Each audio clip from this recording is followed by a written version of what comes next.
Okay, we are live. Today we have Steve from ZoomEssence. Steve, welcome. Thank you, Lynn. Good to see you. Thank you for coming on. As you can see, we are in our Halloween costumes today. Wait, Steve, did you not get a memo? This is my Halloween costume. I sent you a memo. I swear I did.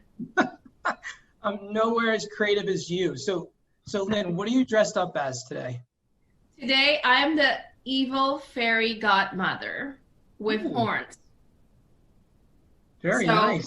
Let me tell you, after putting this on, I have so much respect for actors because I cannot go around this studio without knocking something on my head. You know, even though these look like really small, they are really like in the way of everything. I was reaching into the closet to get something. Guess what?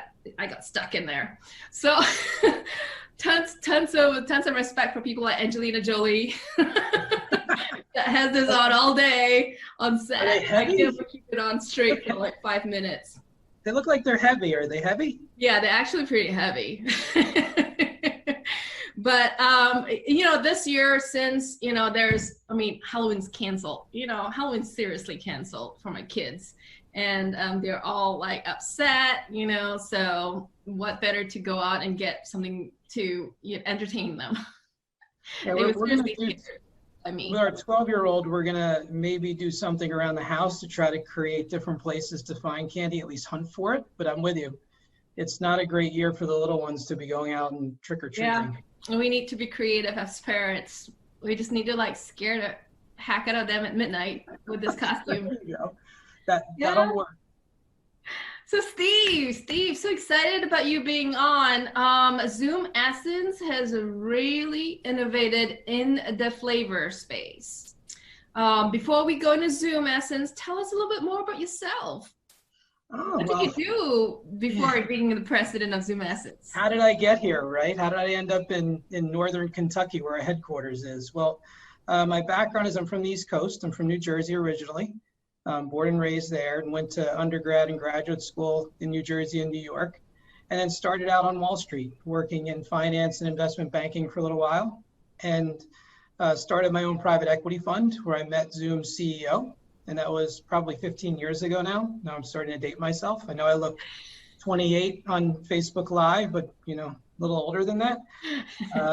And then we started Zoom about 12 years ago together, and been on the board since the beginning. And as kind of employee number 3, had just about every role you can imagine. So took out the garbage and still take out the garbage, to washing our drying tanks, to selling, to being finance and raising money. So it's been an interesting journey being a part of Zoom.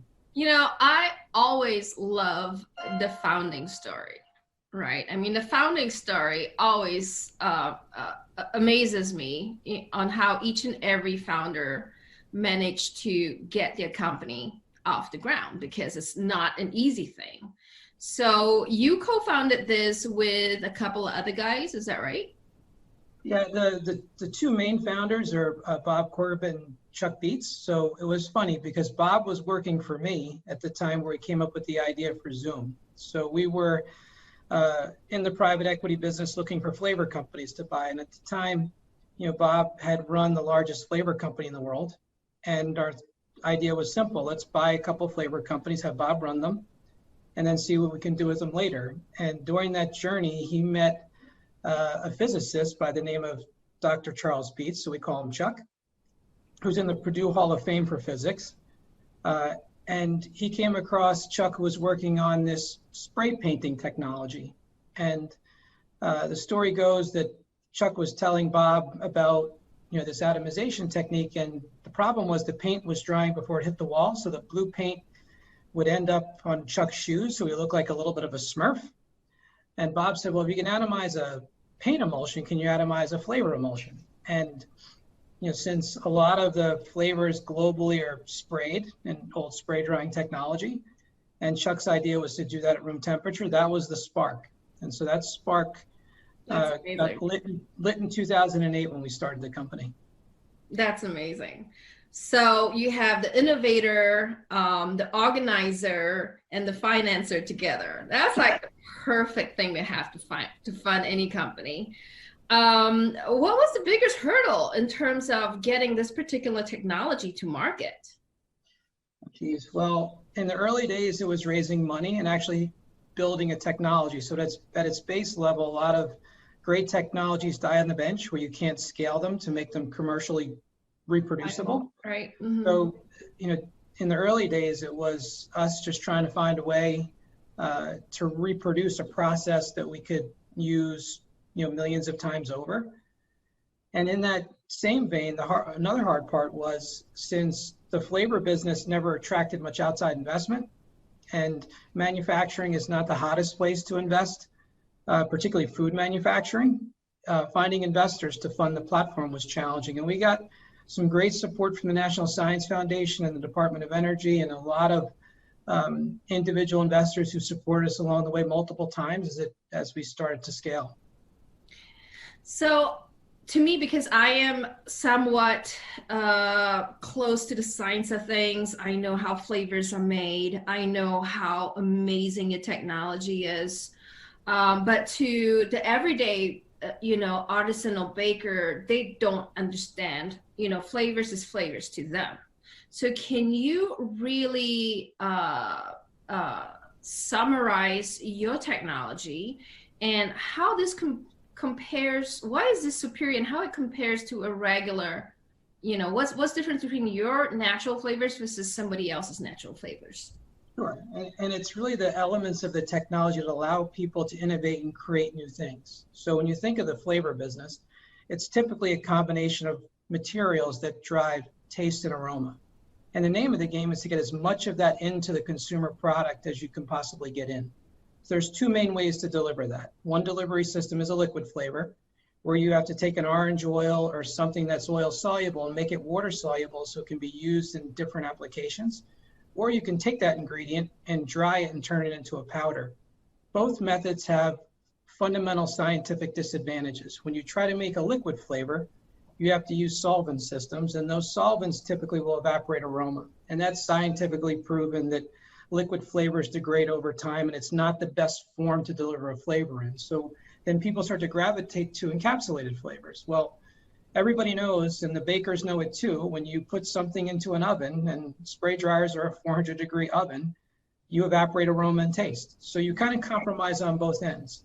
And the fundamental nature of this technology is to put more aroma, more taste into the liquid phase, use no solvents, so don't evaporate it while it's in its liquid form. Take that, make a mixture, and encapsulate it into a powder with our patented low temperature drying system.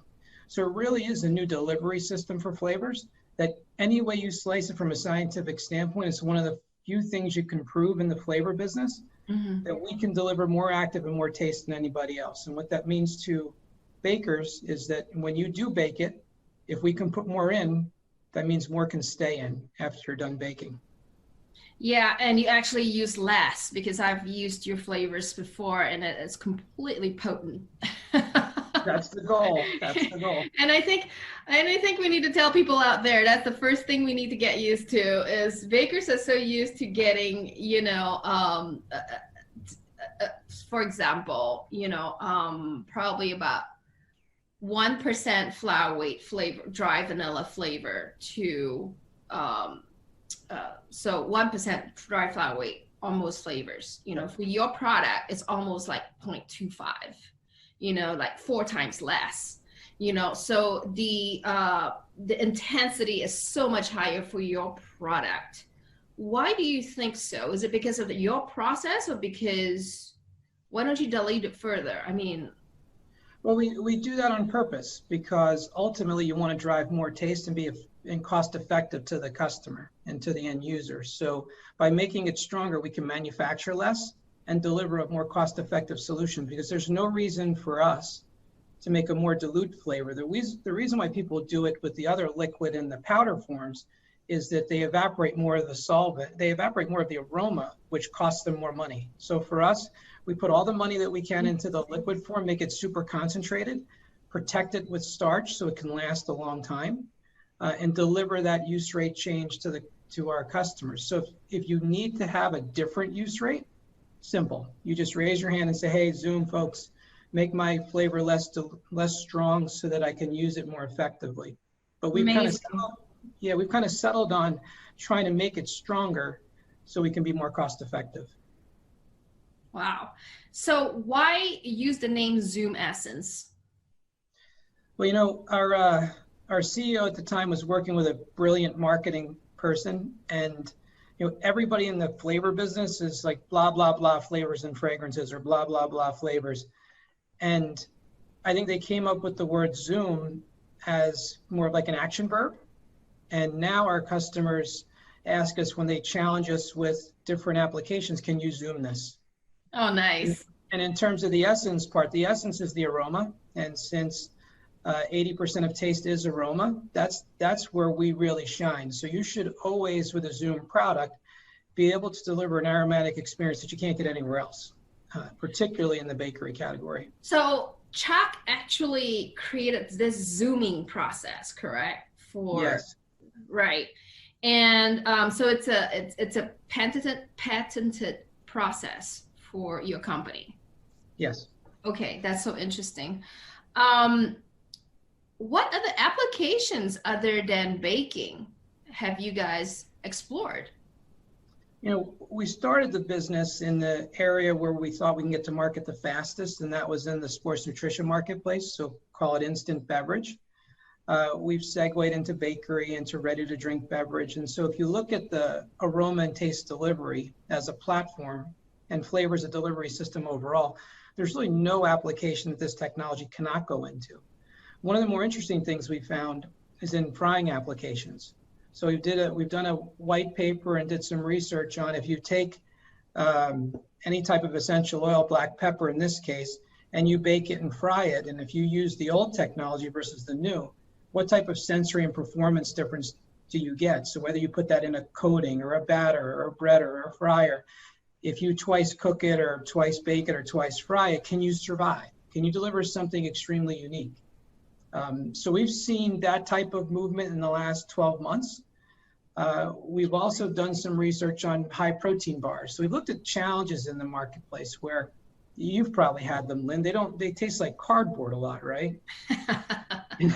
And that's because the protein reacts with the flavor and basically consumes it. So we've designed a way to deliver first day freshness. So we're always looking for new applications and new things that we can do with the technology. The keto scene is taking off, and I think that's a ton of work to be done there. Also, the vegan scene is just, exponential growth right there in the vegan scene.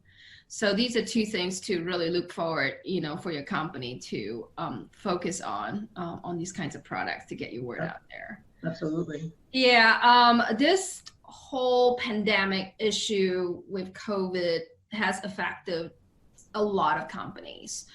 What has ZoomEssence done, or what are the struggles that you have been facing over there? And are there any learnings that you can share with us? Yeah, I think in trying times, you see the best out of people, particularly if you have great people in an organization and they will rally around a cause or rally around, in this case, hoping everyone stays safe. So for us, I think people bought into the fact that we had to work, act, and behave differently right when this started. Mm-hmm. So whether that was people taking their temperatures before they came to the office, people being honest about when they thought they may have been exposed so they can go get a test. I've been really proud of the response of what our organization has done to keep the business going, because in the food chain, we didn't have the chance for everyone to work remotely. That's true. The manufacturing folks had to be here, the quality folks had to be here, and there's infrastructure here that you can't replicate at your house. So a lot of the product development scientists had to be here. And the interesting part about it, Lynn, is no one ever complained, because there's people out there who have much more challenging times than maybe what we do. So we've tried to pay that forward with some community things that we've gotten involved in by sponsoring a local food pantry called Be Concerned. So trying to pay our luck forward by being in the food business and not being impacted as much as everybody else. So it's been a trying time, but the team has done a great job. That's such great ideas to share with a lot of the food companies out there. It's like, how can we help, you know? And I totally agree. We at BAKERpedia, we're pretty fortunate. No one has lost their job, so we are really, really thankful for that. And we have offered our platform freely for people who can't afford it during these times. So that's how we've helped as well. So thank you for sharing your thoughts today, Steve. And with all the other interviewees I've had on, I would like to end this session by asking you, do you have any leadership tips to share? Absolutely. I think in this pandemic, it really highlights the need for communication, open, honest communication, and the setting of roles and goals, right? So people know exactly what's expected of them, exactly what's going to make them successful, and that's over communicated time and time again. You set people up to be in a position where they can achieve. And as long as you provide them with the necessary resources, like you couldn't tell the Zoom team to send someone to the moon because we're not SpaceX. We don't have the resources to do that. But as long as you set them up and provide the resources for them to be successful, I think you can build an organization that can last through all these challenging times. And at the very end, you need to recognize the people. And if you recognize them for doing a great job, you'll be amazed as to how far that'll go. So let me ask you, how do you recognize them? What is the best method of recognizing them? There's multiple ways. We have company-wide notes that go out sometimes when great things happen, or just walking up and saying thank you, or maybe sending them a personalized text, or other times we've had some fun, and when people made, say the first time they sold a product into a pumpkin flavor, we brought them up in the middle of the company and maybe gave them a pumpkin that we all signed. So that's so nice. Just to do things to acknowledge the fact of how hard it is to grow a business. I mean, I'm sure you see it in your business. Getting great people, motivating them, and then keeping them is a big challenge. So recognizing it's like the biggest challenge I have right now, honestly, is just keeping the right talent and attract better ones, and it's one of the things where I keep exploring as a CEO of this company, is how can I do better? Like 80% of your time is focused on actual business, right? And then 20% of time, you really need to focus on the people. And as you grow, Steve, as your team become bigger, I mean, that becomes 30, 40, 50% of your time. People eventually it's going to become like 80% of your time. Yep. So that's what I'm learning so far, and from people like yourself, is how do I go about navigating this? How do I go about getting a solid team together? Because I know that we can't grow this by ourselves. That's impossible. We need people to grow this for us. So what's your leadership tip? I'm going to flip it around and that's a good one. No one has ever asked me that. So share with us. My company is really different from yours, and I'll just put that disclaimer out there. We are significantly smaller. We are just a 5-person team, and we are very, very close. My particular leadership team tip is to make mistakes, really. That's because we are small enough and we can afford to make mistakes. And when we make mistakes, and we've made a lot of mistakes, and my guys, they are like, when they make mistakes, you're like, oh my God, I'm sorry, Lynn. I'm like, I'm glad to see you make those mistakes, because, it goes to show that you're improving your process. You're improving yourself. You're putting yourself out there. And if you don't make mistakes, sometimes to me, it means that you're taking too long to put it out there. So to me, making mistakes is part of the deal, and never be embarrassed or ashamed of your mistakes. Yeah, I love that, because we've lived that too. And as a production company, you wind up tripping and falling as you build an enterprise, but we used to, and still do, say, best to make a mistake and raise your hand. Yeah. Because then you'll learn from it. We'll all grow from it, and we'll move on. So it's better to make a mistake when you're like a $10 million company versus like $100 million company. It's exactly cheaper right now. Yeah, it's a little cheaper. That is true. Yeah, so thank you so much for coming on. I really appreciate this, coming on to my Halloween interview, because sometimes I look at myself, I'm like, I can't take myself seriously with this costume on today, but this is such a great, frank discussion, and I look forward to more innovations and more different flavors coming from the ZoomEssence team, Steve. Well, you've been a fantastic partner for us, and you're a 5-person company. I have no doubt with you at the leadership helm, will be a 50-person company in no time. You do a fantastic job. So thank you for your partnership. I have hopes for that. Thank you. Bye. See you later.